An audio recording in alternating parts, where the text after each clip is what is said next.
Imagine this for a moment. You're standing in front of a map drawn more than 600 years ago. Its edges are cracked, the ink is fading, and yet, right there, clear as day, it shows a coastline no European was supposed to know. A coastline that looks a lot like America. So here's the question. Could the Knights Templar, the warrior monks hunted down in 1307, their fleet vanishing from France without a trace, have sailed west across the ocean long before Columbus ever set foot on a ship bound for the New World? We're not talking about myths for children here. We're talking about strange maps that shouldn't exist, stories whispered across centuries, and symbols carved into stone on remote islands. And before we dive in, I'd love to know, where are you listening from tonight? Drop it in the comments. It always amazes me how these stories connect people across oceans and time zones. So hit subscribe, get comfortable, maybe turn down the lights. Because tonight, we're not just following history. We're chasing the trails of a secret voyage. Picture Paris in the fall of 1307. Damp air clung to the narrow streets. Torches smoked against the stone, and church bells echoed like a warning no one could quite name. People went about their business, heads low, carts rattling over cobblestones slick with mist. On the surface, just another Friday morning. But here's the kicker. This wasn't just any Friday. This was Friday the 13th. And before the day was over, the most powerful military order in Christendom would be knocked off its pedestal. The Knights Templar. Warrior monks, bankers, crusaders, men who had once walked into battle wearing white mantles stitched with a red cross and watched entire armies break before them. For nearly 2 centuries they had been untouchable, answering to no king, no duke, only the Pope himself. They had castles, fleets, vaults filled with coin, and rumors whispered of something more, something holy, hidden, dangerous. And then, in one stroke, all of it came crashing down. Philip IV, King of France, nicknamed Philip the Fair, though not because he was kind, was in a bind. He was broke, dead broke. Wars, palaces, and his own ego had drained the treasury dry. And when your biggest creditor is the Templars, that's an awkward elephant in the room. He needed their wealth, but he also needed to destroy their reputation so no one would call it theft. So behind closed doors, with parchments sealed and messengers sworn to silence, Philip pulled the strings. Accusations were drafted. Heresy, blasphemy, unspeakable sins whispered in the dark. Charges so wild the public wouldn't dare to question them. It didn't matter if they were true, it mattered that they stuck. At dawn, his orders spread across France like wildfire. Hundreds of knights were yanked from their beds, chains slapped on wrists that had once raised swords in the Holy Land. Priories stormed, documents seized. Treasure chests carried off into the gray October light. You'd think a military order that had stared down the armies of Islam could handle one French king. But no, their downfall wasn't on the battlefield. It was in ink, politics, and betrayal. And that, maybe, is the real twist. The mightiest warriors of their age brought down not by swords, but by paperwork. And here's the part that still gives people chills. What wasn't found. Vaults that should have been full were empty. Ships that should have been moored were gone. The Templars vanished into thin air, leaving behind only broken doors and stunned guards. So, was Philip just cleaning house? Or had he stumbled onto a secret too big to control? That's the question that turns this from history into mystery. The charges that brought the Templars down were wild, blasphemy, secret idols, even spitting on the cross. You'd think the court wanted truth. Nope. What Philip wanted was an excuse and these charges were the perfect smokescreen. But here's the kicker. When the king's men stormed the temple in Paris, they found some treasure, yes, but not the big one, not the legendary war chest everyone whispered about, and definitely not the crates of documents the order had been compiling for nearly 2 centuries. Those were gone, vanished into thin air. Monks don't just walk away with gold under their robes. What disappeared was heavier. Crates of scrolls, nautical charts, strange maps marked with unfamiliar coasts and currents. Rumors said some were copied from Arab pilots, others from even older sources carried back from the East. The French crown had expected a hoard of silver. Instead, they got paper, and even that was missing. So naturally, whispers spread. The Templars had planned this. They had ships waiting on the Seine, and when the king made his move, the brothers quietly loaded the most precious cargo and slipped away. Now here's the elephant in the room. If these maps were real, they showed something shocking. Outlines of lands across the Atlantic. Long before Columbus, long before even the Vikings were taken seriously, the Templars might have held the knowledge of a Western continent, a kind of back door out of Europe if all else failed. And suddenly, the disappearance of whole fleets, ships that never came back, convoys that vanished after 1307, starts to look less like bad luck and more like design. What if the order didn't die in chains? What if they sailed west, guided by maps nobody else was supposed to see? La Rochelle. If you've heard the name, it probably sounds like just another medieval port town on the French coast. But for the Templars, it was more than that. It was their lifeline to the sea. Here's what chroniclers noticed. On the eve of the arrests in 1307, the order's fleet anchored at La Rochelle was gone. Not burned, not confiscated, not accounted for in any royal inventory. Just gone.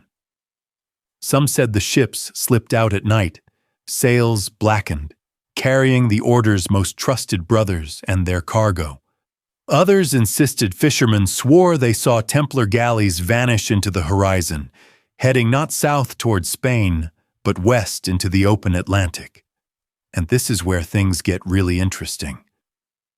La Rochelle was perfectly positioned for such a move. The prevailing winds, the Gulf Stream, if you caught them right, they would carry you not into the Mediterranean, not back toward England, but across an ocean Europeans barely admitted existed. Think about the timing. October 13th, 1307. Within hours of Philip's order, the Templars in Paris are rounded up. Yet at La Rochelle, there's no panic, no struggle. Almost as if someone had tipped them off. Almost as if escape had been planned in advance. And what better escape plan than to vanish into the sea with maps no one else had? Charts that hinted at islands across the water, safe harbors beyond the edge of the known world. Even centuries later, explorers like Columbus and Cabot described finding coastlines eerily similar to those sketched on medieval mystery maps. Could those have been copies of the Templar charts, passed in whispers, resurfacing when Europe was finally ready to listen? So here's the haunting possibility. The lost Templar fleet wasn't lost at all. It was the first European voyage west, decades, maybe even centuries, before the official age of discovery. The rumor of vanished ships is one thing, but maps, those scraps of parchment that survived the centuries, that's where speculation turns sharp. Take the Vinland map. Supposedly drawn in the 15th century, it shows part of North America labeled long before Columbus sailed. Most scholars argue over its authenticity, but its coastline sketches are uncanny. Now here's the catch. The map surfaced from collections tied to old monastic archives, places where Templar refugees might have left records. Or consider the Piri-Reis map of 1513. Drawn by an Ottoman admiral, it stitched together fragments of much older charts. Even Piri-Reis admitted in the margin that he used maps from the time of Alexander and maps from the infidels of the West. When you look closely, parts of the coastline seem derived from sources far older than Columbus, including details of South America that Europeans supposedly hadn't reached yet. So how do the Templars fit in? Think about who they were. Warrior monks, yes, but also travelers, bankers, diplomats. They had contact with Islamic scholars, Jewish cartographers, Norse traders. They absorbed knowledge the way other orders absorbed relics. And when they fled in 1307, what better to carry than charts? Knowledge portable, priceless, and untaxable. There's even a whisper in a 14th century Catalan atlas, drawn by Majorcan mapmakers, a faint notation of islands far west, where the sea boils. The suggestion. Fragments of Templar lore passed into Mediterranean trade routes, where cartographers copied without fully understanding what they were recording. And here's where the theory sharpens into story. The Templars didn't just save maps. They used them. They sailed out from La Rochelle with their fleet and carried their charts into practice, leaving behind only hints, copies, echoes, until those fragments resurfaced in later centuries as mystery maps. Which leads to a provocative question. If the Templars reached across the Atlantic, what or who did they find waiting there? Picture this. The year is somewhere after 1307, when the order has been shattered in Europe. A few ships slip out of La Rochelle under cover of darkness, vanishing into the horizon. Their destination? Not Scotland, not Portugal, but further west. Into waters most medieval sailors wouldn't dare. Now here's where the whispers get loud. Some believe those ships reached the shores of what we call North America long before Columbus. Not in shining armor and banners, but in smaller groups. Ragged, cautious, carrying chests that mattered more than gold. Indigenous oral traditions in parts of Nova Scotia and New England mention pale-skinned visitors arriving from the sea, building strange stone markers, then disappearing again. Some of these stories describe men who prayed in silence, who built crosses out of wood or stone, and who traded not for conquest, but for survival. There's the so-called Westford Knight carving in Massachusetts, a faint, medieval-style figure etched into ledge rock, holding what looks like a sword.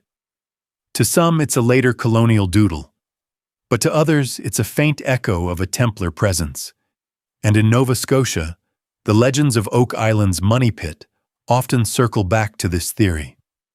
Layers of platforms, hidden channels, signs carved into stone. Perhaps the work of men trained in secrecy, skilled in construction, desperate to bury something they couldn't keep safe in Europe. Skeptics say it's coincidence, misread evidence, or later hoaxes.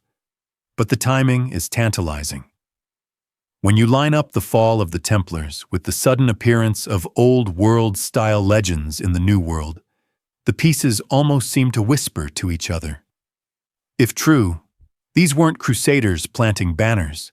They were fugitives, carrying relics, maps, and maybe even manuscripts that the Vatican never wanted in the light.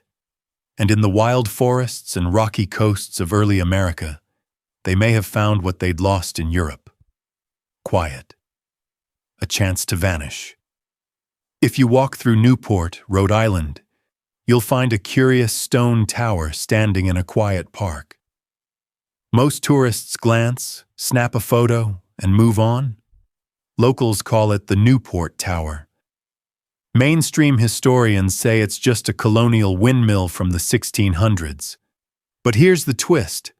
The style of the arches, the weight of the stonework, and even the placement of its windows don't quite fit the colonial era. Some researchers argue it resembles medieval structures from Northern Europe, especially those tied to the Norse, or even to monastic architecture. For believers in the Templar story, this is no coincidence. They see it as a waypoint, a stone marker left by those who crossed the Atlantic long before Jamestown or Plymouth. And then there's the Kensington Rune Stone, discovered in Minnesota in 1898. A farmer found this 200-pound slab of greywacke with runic inscriptions. The message, if you believe it, tells of a group of Norsemen. Some claim they were guided by or connected to the Templars, traveling through the interior of North America in the 14th century. While most academics dismiss it as a 19th century hoax, it keeps reappearing in discussions about lost expeditions, hidden maps, and the idea that medieval travelers left behind coded warnings. Oak Island, again, refuses to be quiet. Inscriptions reportedly found on stones there hint at cryptic codes. Some treasure hunters have suggested they hide not gold, but sacred manuscripts, maybe even the Templar maps themselves, drawn on parchment that charted coastlines centuries before Columbus. Imagine that for a second. A group of exiled knights, stripped of their power, clutching relics and charts of lands across the sea. Maps that weren't supposed to exist. Knowledge that could have rewritten history. They bury it under layers of earth and timbers, thinking one day, someone will be worthy, or lucky, enough to find it. It's the kind of theory that lives in the space between fact and fascination.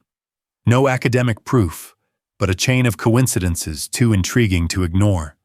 A tower with no clear origin, a stone with impossible runes, an island that refuses to give up its secrets. And so the question lingers. If the Templars really reached these shores, what were they running from? And what were they protecting? Imagine holding a map so old, the parchment itself feels like it might crumble between your fingers. It smells faintly of dust and smoke, like it's been hidden away in a chest for centuries.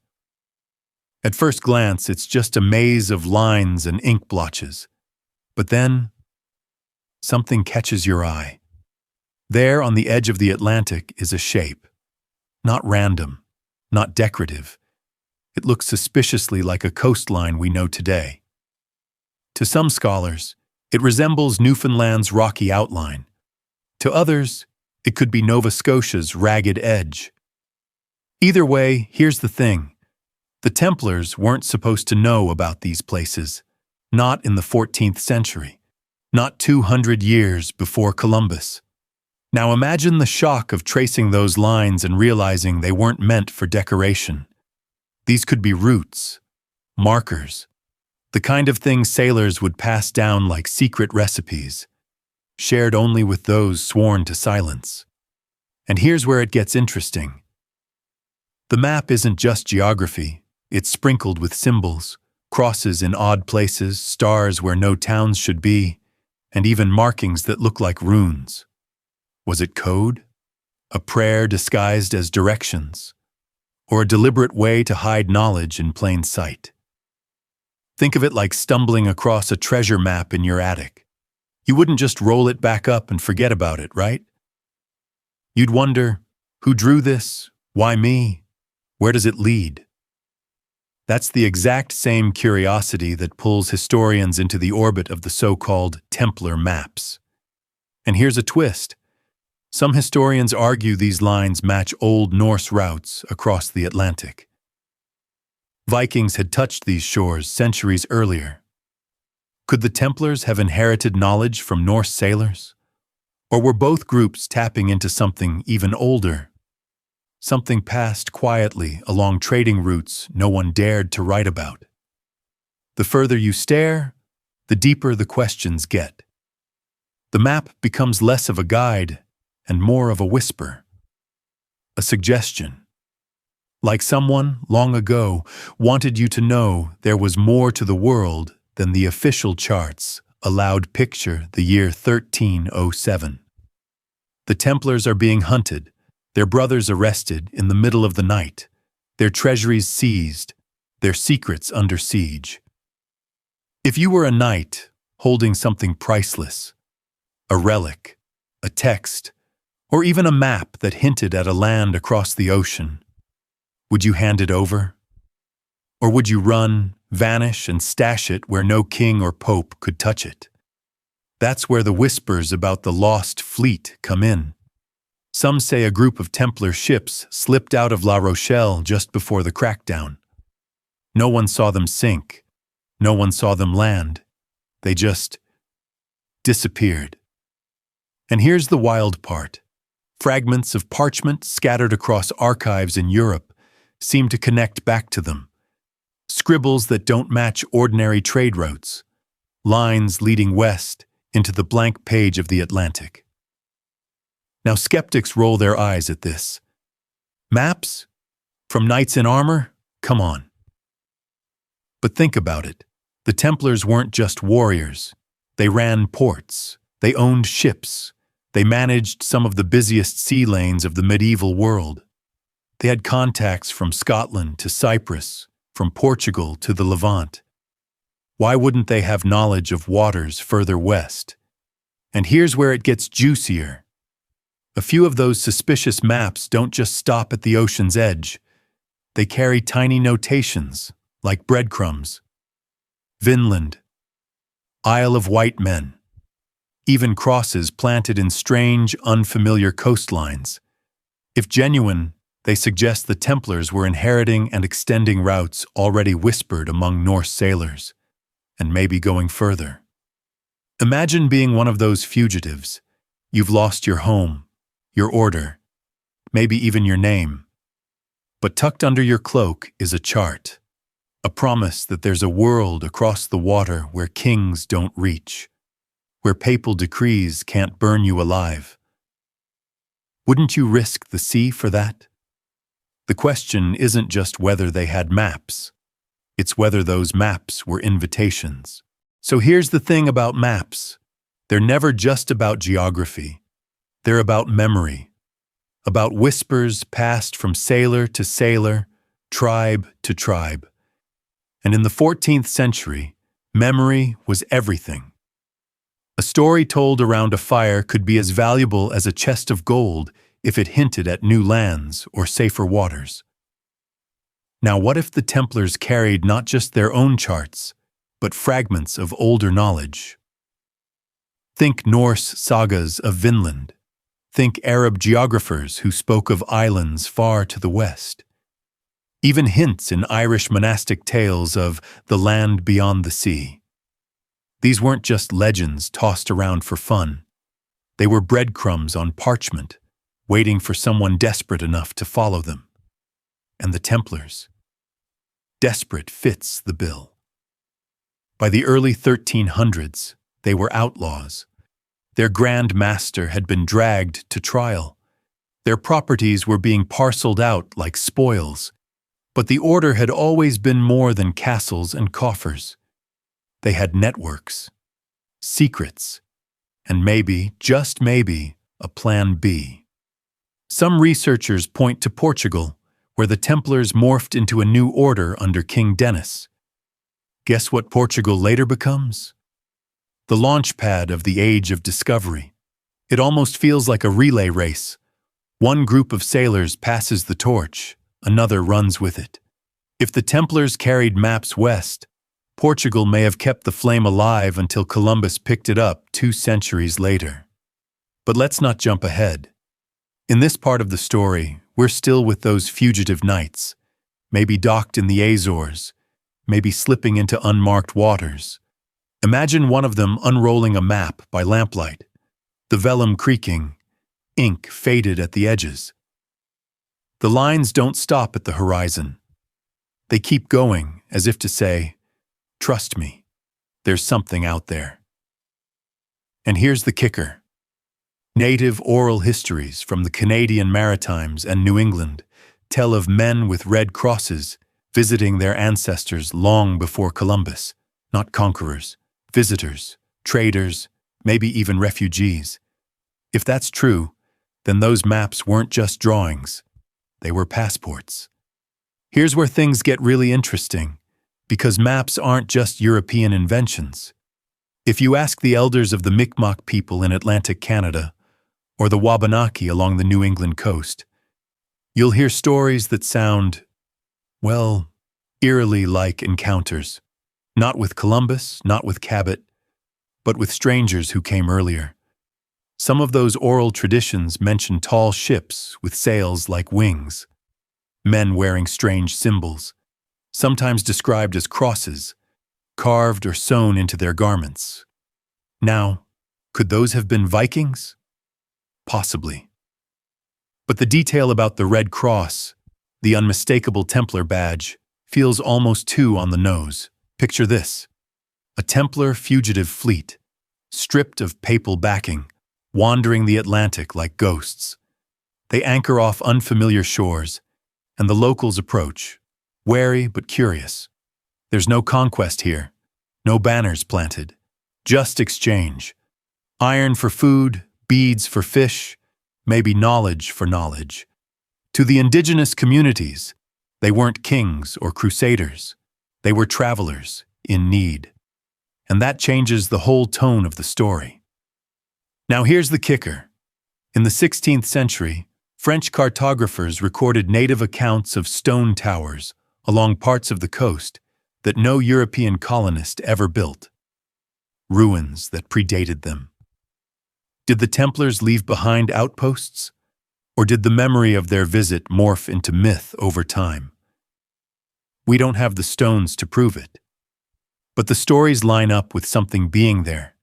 And if you think about it, this is where the maps come full circle. The Templars didn't just bring charts. They likely learned from indigenous navigators. The Mi'kmaq, for example, had intricate canoe routes mapped mentally. Rivers, portages, ocean currents that rivaled anything drawn in Europe. Maybe the mystery lines on those old Templar charts were actually echoes of indigenous knowledge, absorbed and carried back across the sea. So you get this fascinating hybrid. A European order on the run, blending its last scraps of medieval knowledge with the lived experience of the first peoples they encountered. The result? Maps that were less about conquest and more about survival. By the time we get to the 15th century, the Knights Templar, at least officially, are gone. Burned, dissolved, scattered to the wind. But here's the twist. In Portugal, they weren't really destroyed. They were rebranded. King Denis of Portugal pulled a clever sleight of hand. When the Pope outlawed the Templars in 1312, Denis simply renamed them. Overnight, they became the Order of Christ. Same men, same properties, same commanderies, just a new badge to wear. It was like changing the logo on a company, but keeping the entire staff in place. Now, why does this matter? Because the Order of Christ would become the silent engine behind Portugal's age of exploration. Think of Prince Henry the Navigator, the guy who turned Portugal into the launchpad of European ocean voyages. Guess who he leaned on?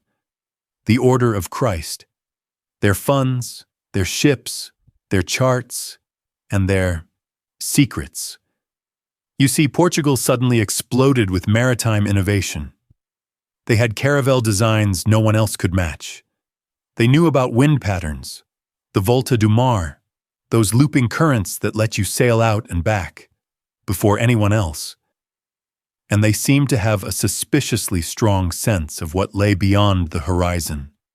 Now, you could say this was just science, careful observation, trial and error.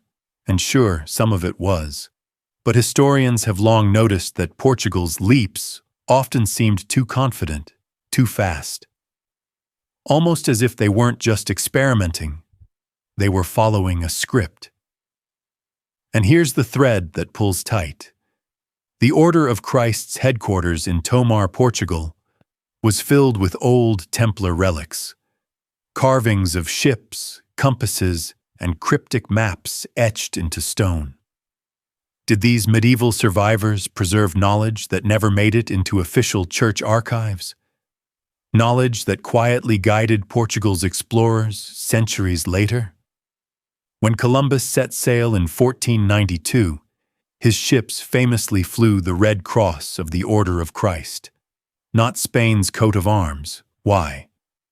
Because Portugal's hidden hand was in the game from the start. The same cross once carried on Templar shields was now carried across the Atlantic. Different mission, same emblem. Walk into the convent of Tomar in Portugal, the stronghold of the Order of Christ, and you'll see something odd. The walls are covered with carvings that don't just scream religion. There are stars, strange compass roses, and ships carved into stone decades before Europe was supposed to master the ocean. It's as if the Masons were leaving Easter eggs, little winks to say, "We know more than we're telling you." One chapel window, in particular, has drawn endless debate. Wrapped in ropes of stone and dotted with carved seaweed and coral, it looks less like a holy window and more like a sailor's dream caught in stone. Mariners who prayed there before setting sail would see their world reflected back at them. Sails, ropes, currents, as if the church itself was a map. And here's where it gets spookier. Some of those symbols match ones found in Templar ruins far away from Portugal, in Languedoc, France, and even in Scotland. Compass roses with odd north points, crosses tilted at strange angles, and star clusters etched in ways that line up with certain Atlantic constellations. These weren't doodles, they were navigation codes. By the late 15th century, Portugal wasn't just lucky in finding routes around Africa and across the Atlantic. They were confident, too confident. The theory goes that the Templars, during their so-called exile, had already scouted the edges of the Atlantic world. They knew about islands like Madeira, the Azores, maybe even further. They passed those notes down, hidden in stone, in code, in whispered lessons to the Order of Christ. And when explorers like Vasco da Gama and Columbus set out, they weren't sailing blind. They were unfolding a map that had been written generations earlier by men in white mantles with red crosses. Now, to most people at the time, it was just religion. A chapel, a prayer, a blessing before a voyage. But if you knew how to read the carvings, it was also a manual, a secret course written into the walls of a fortress. When Columbus sailed west in 1492, the story we're usually told is that he was stepping into the unknown, a man gambling on the edge of the flat map. But let's pause here. Was it really the unknown? Or was he following footsteps, faint, centuries old? There's an old rumor that when Queen Isabella examined Columbus's pitch, he didn't just bring promises of gold and spices. He brought maps, not fresh, not drawn by him, but fragments copied from older scrolls. Some historians dismiss this as legend, but the whispers keep coming back. These maps had strange coastlines that looked an awful lot like the Americas, and tucked away in libraries across Europe are the shadows of such things. The Piri Reis map from 1513, a Turkish compilation, yes, but based on earlier charts, some claimed from ancient seafarers. The Vinland map, controversial and maybe forged, but still suggestive, and the Cantino planisphere, a Portuguese treasure showing Brazil before Europeans officially found it. Too precise, too early. Where did those shapes come from? One theory, bold but not impossible, is that the Templars, during their supposed voyages in the 14th century, charted bits of these coastlines. They were master sailors, after all. With fleets hidden away in La Rochelle, with outposts in Portugal and Scotland, they had the means. And with their orders scattered after 1307, they had the motivation. Find new lands, new sanctuaries, places Rome and Paris couldn't touch. Native oral traditions in North America even speak of pale-skinned visitors before Columbus, people who came in ships, taught certain techniques, and vanished again. Are these echoes of Norse voyages? Or could some have been encounters with wandering Templar crews seeking a refuge across the Atlantic? By the time the Spanish crown unfurled its sails, the stage was already set.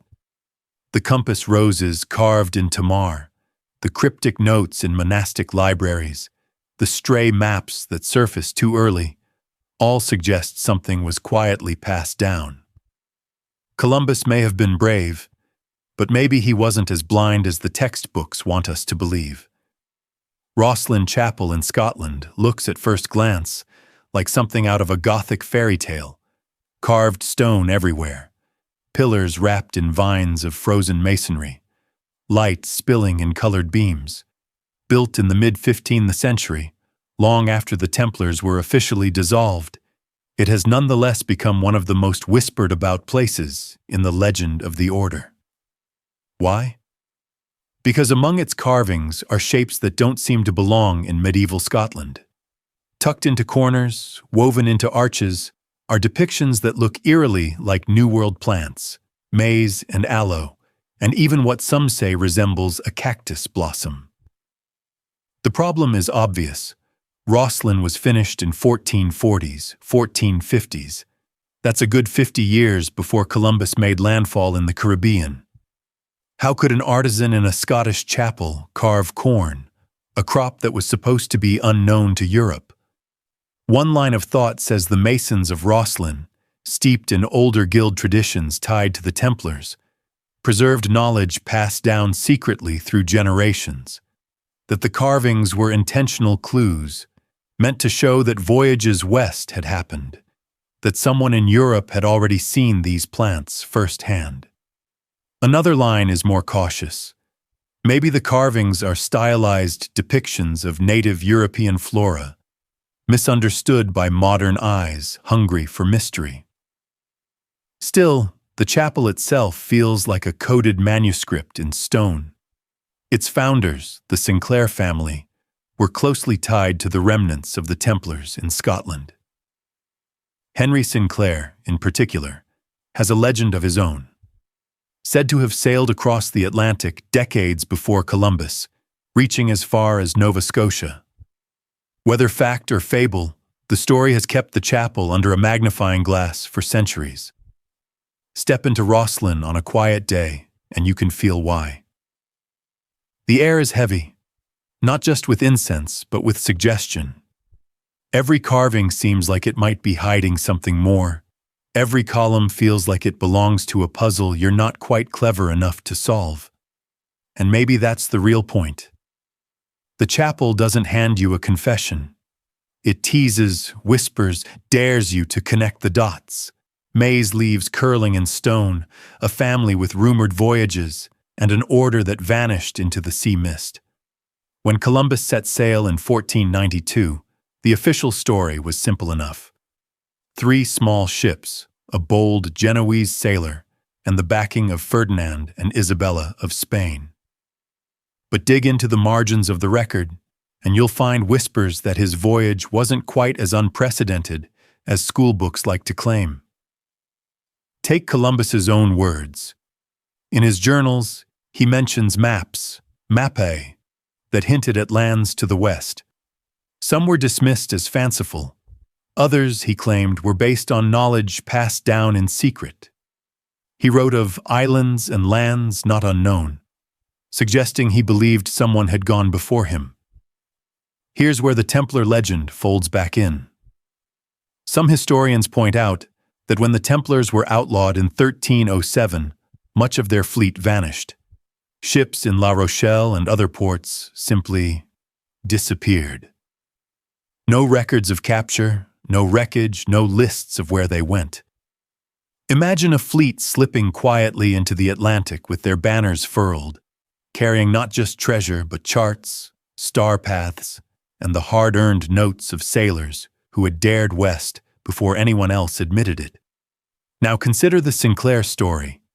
If Henry Sinclair truly did sail to Nova Scotia around 1398, he would have needed maps, and he would have left some record, even if hidden, for his descendants. Fast forward to Columbus, standing on the docks of Palos, ready to gamble his life. Was he holding fragments of knowledge passed down through those hidden channels? It's impossible to prove, but the timing is suggestive. The Sinclairs, Rosslyn, the vanished fleet of the Templars, and a Genoese sailor suddenly armed with enough conviction to demand ships from monarchs who doubted him. It feels less like reckless chance, more like someone following a trail of breadcrumbs laid centuries before. Even the flags Columbus flew carried echoes. The Red Cross of the Knights of Christ, the order that absorbed much of the Templar legacy in Portugal, fluttered from his sails. A coincidence? Or a quiet nod to patrons who had long ago set their eyes west? And so, what we're left with is a tantalizing question. Was the discovery of the New World truly discovery? Or was it the culmination of knowledge preserved in the shadows, carried across generations by men who once wore the Red Cross of the Temple? Portugal's role in the Age of Discovery is often presented as a tale of patient kings, clever shipbuilders, and ambitious captains. But there's another layer beneath the surface, one that feels less like coincidence and more like quiet inheritance. When the Templars were dismantled in 1312, their holdings in Portugal didn't simply vanish. Instead, King Dinis negotiated with the papacy to transfer their lands, castles, and wealth into a new order, the Ordem de Cristo, the Order of Christ. On paper, it was a neat solution. The Templar stigma was erased, the Church was satisfied, and Portugal kept control of a powerful military brotherhood. But in practice, the Order of Christ looked, acted, and dressed suspiciously like the Templars had before. Their fortresses, like Tomar, remained occupied, their coffers still heavy, their spiritual codes largely intact. Now, centuries later, it is this same Order of Christ whose red cross emblazoned the sails of Portuguese caravels. Prince Henry the Navigator, who spearheaded Portugal's push into the Atlantic and down the coast of Africa, was the Grand Master of the order. His funding? Pulled directly from the resources of that supposedly new order. And when you look at the ships he sent out, many of them carrying that iconic Crimson Cross, it's hard not to see the shadow of the Temple sailing again. Even Columbus's famous voyage bears this mark. Though sailing for Spain, his ships bore the same cross of the Order of Christ. Why? Some argue it was simply the symbol of Christendom. Others whisper that the navigational expertise, the charts, and even the quiet patronage that made his journey possible all drew from Portuguese roots. And those roots reached back, through Tomar, to the Templars themselves. Think of it like a river. The main channel is visible, kings, explorers, monarchs, but beneath, feeding it, are hidden springs, the orders, the legacies, the lost fleets. By the time Portugal and Spain launched their explorers, the water that carried them was already heavy, with centuries of Templar knowledge. So when we see Columbus's sails snapping in the wind, or Vasco da Gama rounding the Cape of Good Hope, we're not just seeing brave new ventures. We may be seeing the continuation of an older, quieter project. One that began when a handful of knights swore vows in Jerusalem centuries earlier, and which survived suppression by disguising itself, adapting, and waiting for the right tide.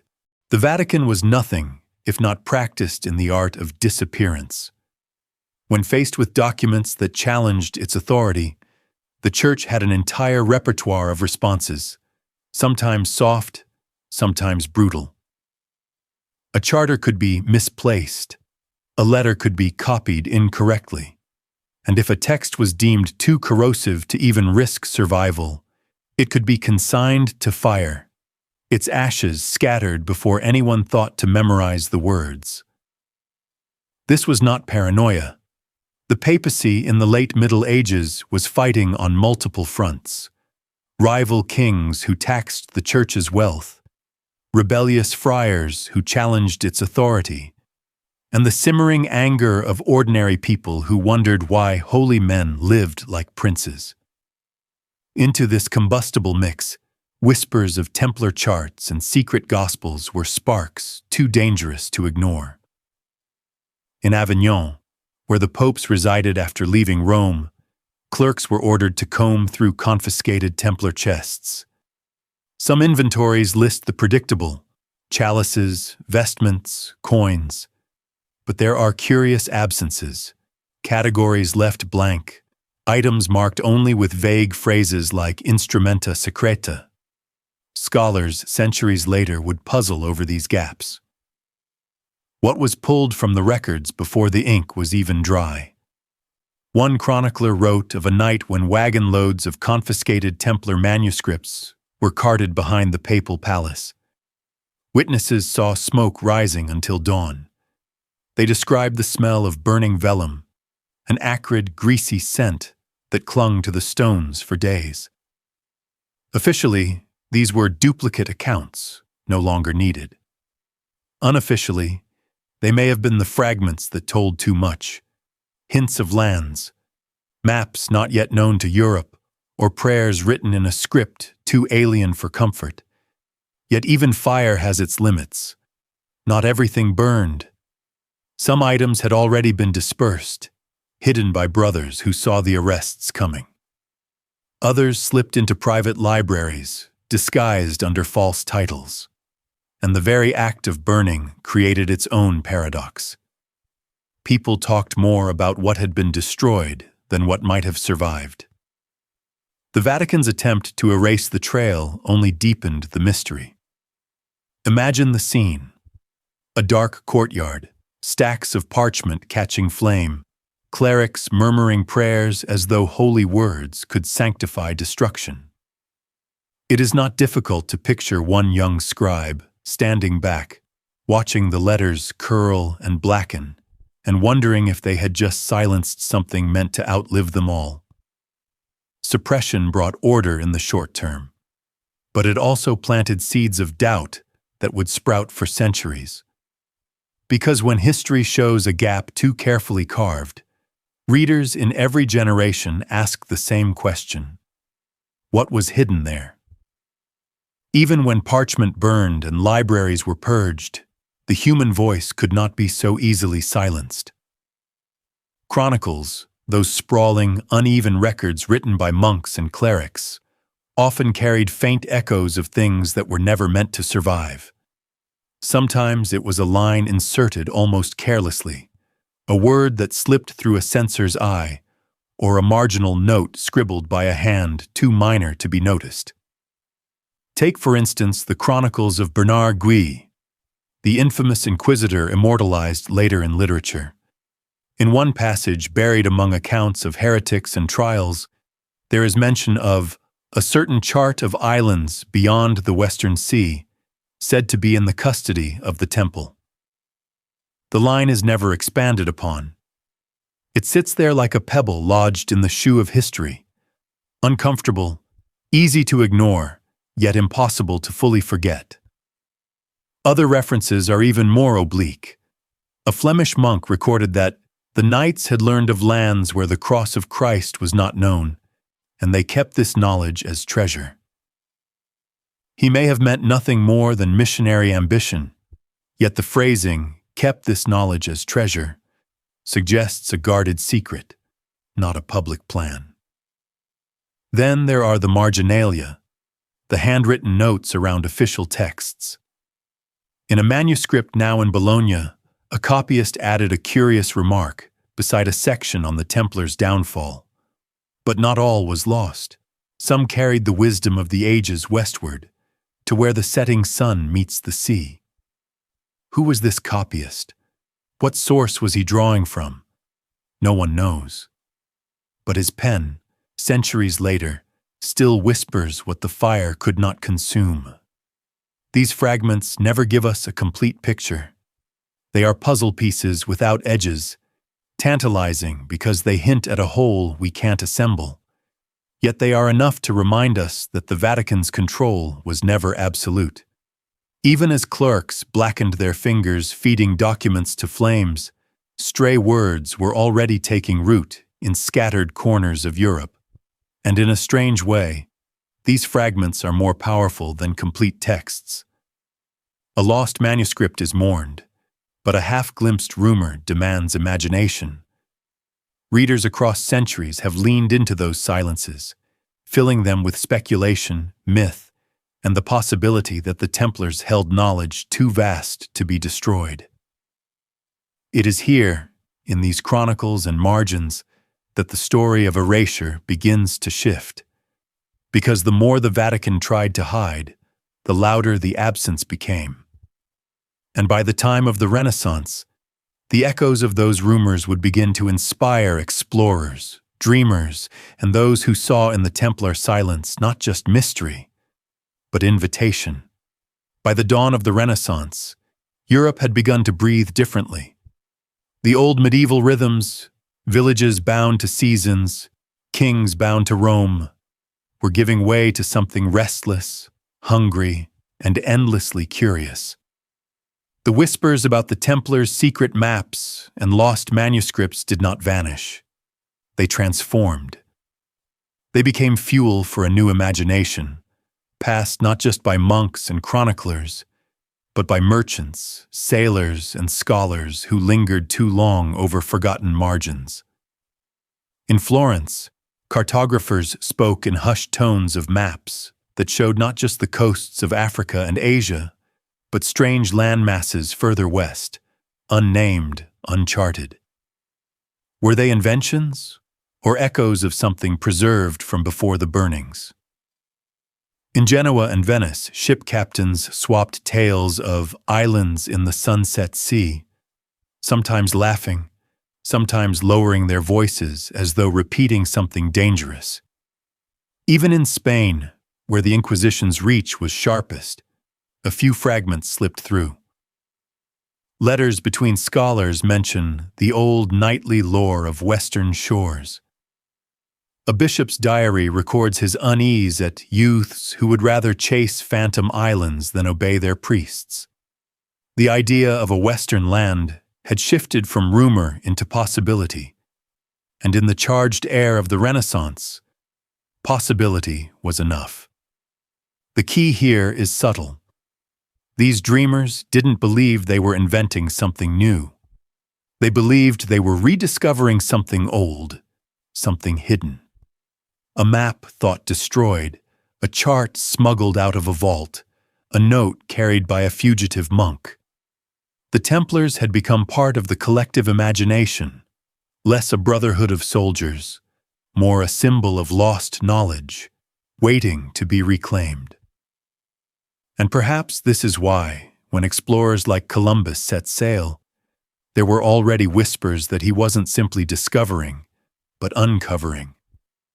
That he walked in the shadow of maps much older than his century, maybe even drawn by those whose sails once bore the Red Cross.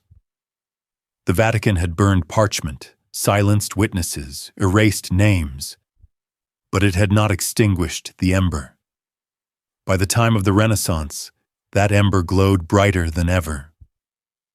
The Templars' silence had become Europe's most haunting question. What had they known? And where had they gone? And so the story drifts forward, from the dark medieval vaults where documents were destroyed, to the open seas where sailors chased after half-remembered legends. The secrecy that was meant to bury the Templars forever instead made them eternal, woven into the very birth of the modern age. By the time the Age of Discovery was well underway, the idea of the Templars had become more myth than memory. Across Europe, their name carried a strange electricity, a mixture of scandal, secrecy, and lost promise. People whispered about buried treasure, secret libraries, and maps too advanced for the medieval age. And in the minds of sailors and mystics alike, these whispers were not idle curiosities. They became guiding stars. Consider the legends of hidden archives. Medieval chroniclers hinted that before their suppression, the Templars spirited away their most precious possessions, manuscripts, charts, and relics of holy power.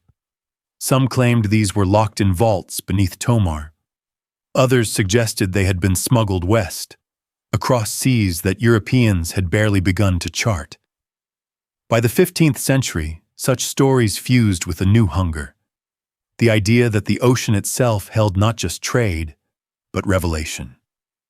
In Spain and Portugal, navigators often spoke of islands that appear and vanish, phantom coasts sketched faintly on maps. Was this simply sailors' superstition, or did it trace back to older, concealed knowledge? When a chart in Lisbon showed a jagged shoreline before any official expedition had set sail, whispers followed.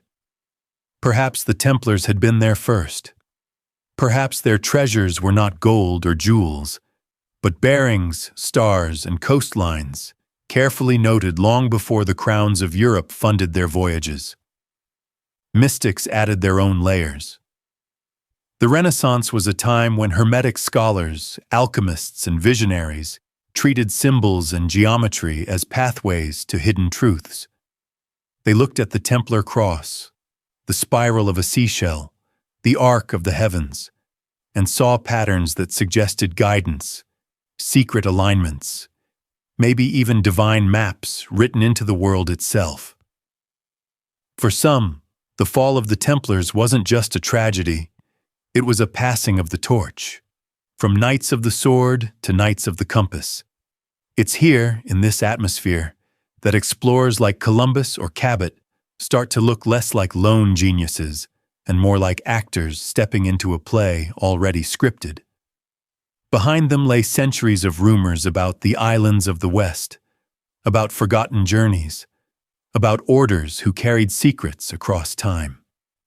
And whether or not they truly believed these stories, the whispers worked their magic. They stirred imaginations, unlocked funding, and made the leap into the unknown seem less like madness and more like destiny. If you've ever looked closely at early Renaissance maps, you'll notice something curious. Coasts are sketched where no official voyage had yet been recorded. Strange islands appear in the middle of the Atlantic, named with cryptic labels: Antillia, High Brazil, the Isle of Seven Cities.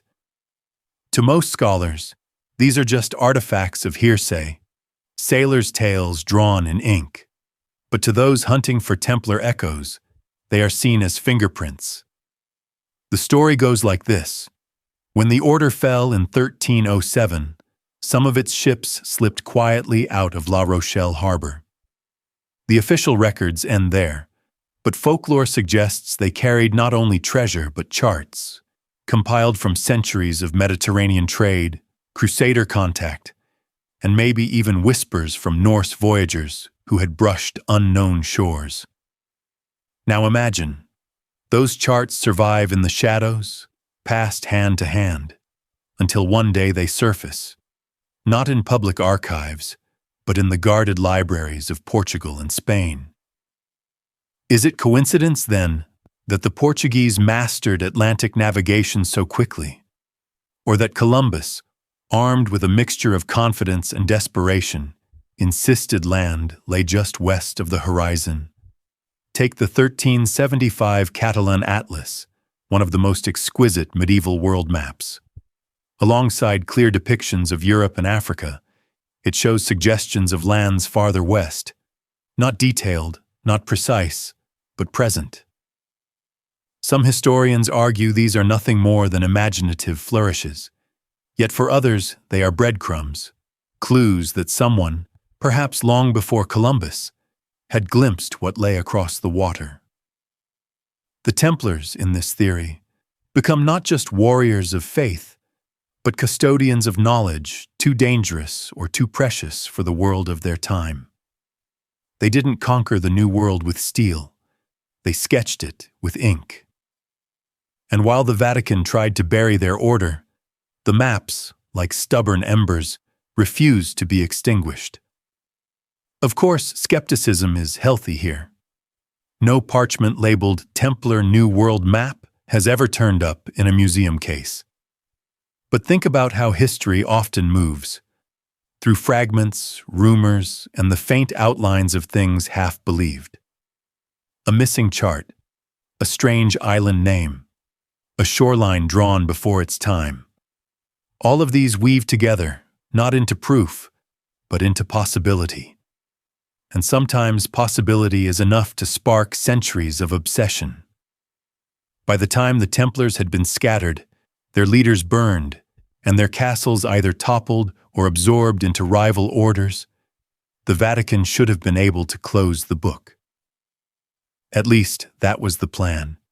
Yet whispers remained, like embers in a pile of ash, small, persistent, glowing faintly whenever the wind of rumor stirred. The 14th century church was no stranger to managing information.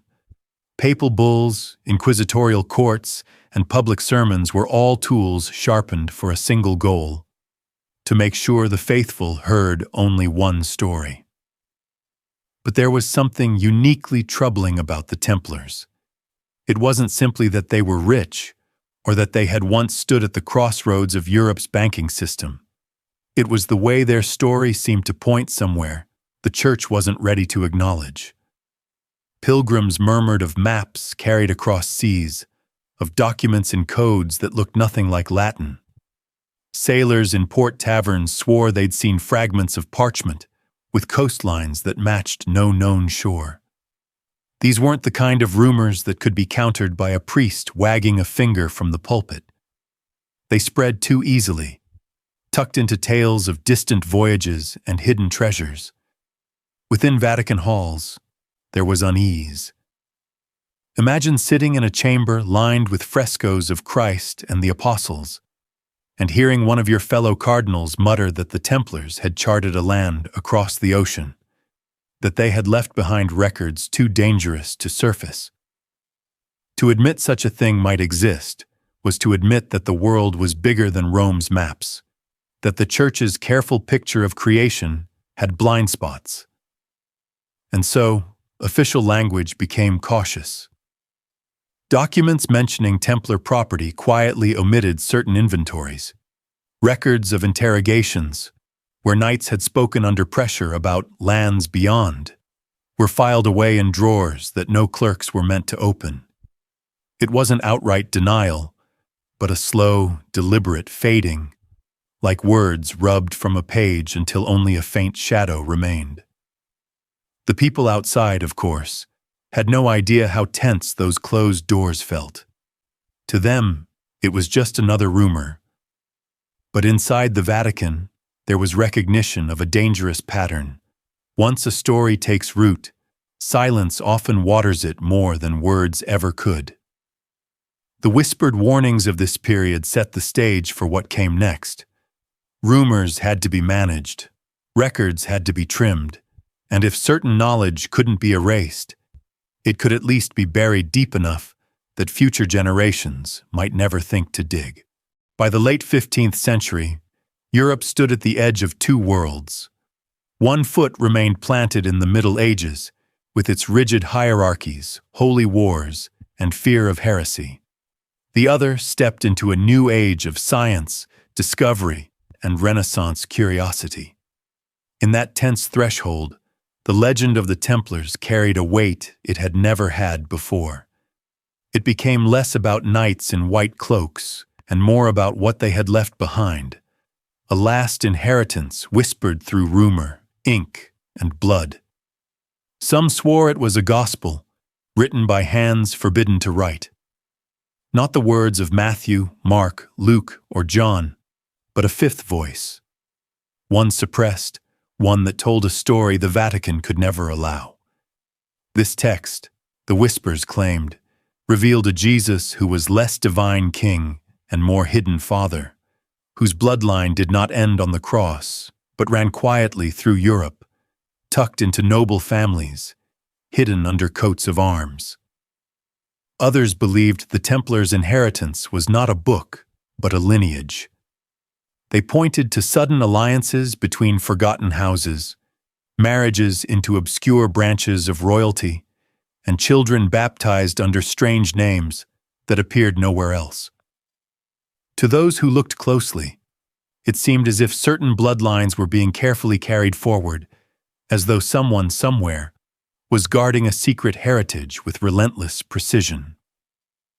And there were those who said it was neither parchment nor blood, but geography itself, that the last Templars had left behind maps, not just to strange coasts in the west, but to hidden sanctuaries where their treasure, their relics, even their bones, were preserved in silence. These maps, some claimed, were the invisible hand behind voyages that reshaped the world. The Church, for its part, responded with a familiar weapon: silence. No acknowledgement, no denial, only the quiet of locked archives and redacted chronicles. But silence is never empty.